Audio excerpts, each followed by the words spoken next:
بلندر اكتف دي كبة من صناي، هي 3 في 1. السرعة بتاعتها 700 واط.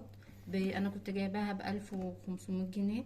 في واحدة تانية 350 واط دي ب1000 جنيه.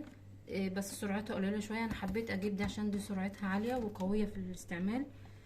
فيها 3 قطع. اول قطعة فيها دي بتاعة العصير.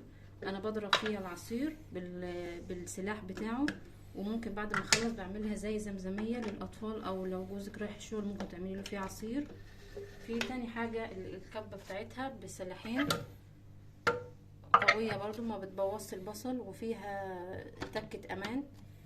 القطعة التالتة دي مطحنة، بتطحن الفلفل الأسمر أو أي منتجات بتطحني فيها. دي ناعمة جدا وسهلة جدا، هي الحجم صغير بس عملية بصراحة. الموتور بتاعها كويس وتقيل وعملي، والسرعة بتاعته 700 زي ما أنا قلتلكوا، وبصراحة عملي جدا وأمان جدا. أتمنى إنكم استفدتوا بالمنتج اللي أنا جايباه، بصراحة عملي جدا وهينفعكم.